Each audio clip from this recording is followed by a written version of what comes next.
ઉપલેટા તાલુકાના કોલકી ગામમાં ઝેરી જંતુ કરડવાથી થતી અસરના કારણે ગ્રામજનોમાં ભયનો માહોલ ફેલાયો છે।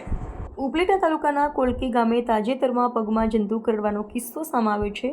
જેમાં વાલીબેન મૈદાસભાઈ ચનિયારા નામના એક 100 વર્ષના વૃદ્ધ મહિલાને તેની અસર જોવા મળી છે। હાલ આ મહિલાની સારવાર ચાલી રહી છે, ત્યારે કોલકી ગામમાં રહેતા વૃદ્ધાની તબિયત તો હાલ સારી છે,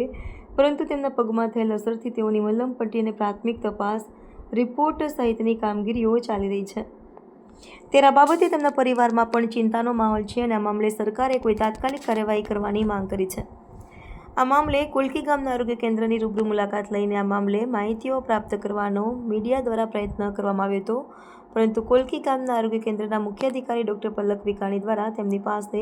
કોઈપણ યોગ્ય માહિતી ન હોવાનું અને આ વિષય ઉપર તેમને કોઈપણ ખ્યાલ ન હોવાનું જવાબ આપી મીડિયા સામે બોલવાનું ટાળ્યું હતું અને મીડિયામાં આમ અમને થયેલી તપાસ અને કાર્યવાહી અંગે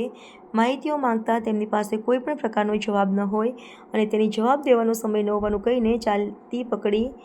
આવી ગંભીર બેદરકારી બાબતમાં તેમની યોગ્ય કામગીરી ન હોવાનું અને આ બાબતમાં ગંભીરતા ન હોવાનું સામે આવ્યું છે, જેમાં આરોગ્ય અધિકારી સામે યોગ્ય તપાસ થાય તો તેમની બેદરકારી ચોક્કસપણે સામે આવી શકે તેવી પૂરી સંભાવનાઓ પણ જોવા મળી રહી છે। ઉલ્લેખનીય છે કે આ પ્રકારની કિસ્સાઓ છેલ્લા 1 વર્ષથી દરમિયાન વધુ જોવા મળે છે, જેમાં સૌથી વધુ કિસ્સા ધોરાજી તાલુકાના પાટણવાવ ગામમાં સામે આવ્યા છે, જેમાં આ પ્રકારના કિસ્સામાં 3 જેટલા વ્યક્તિઓના પાટણવાવ ખાતે મોત થતાં જે જગ્યાઓ પર આ પ્રકારના કિસ્સાઓ સામે આવ્યા છે તે લોકોના અને તે વિસ્તાર સહિત ગ્રામ્ય વિસ્તારોમાં ડરનો માહોલ જોવા મળી રહ્યો છે। તેમાં સરકારે આ મામલે વિશેષ ટીમ અને તપાસ માટેની કમિટી રચી તપાસ કરવી જોઈએ તેવી પણ માંગ ઉઠવા પામી છે।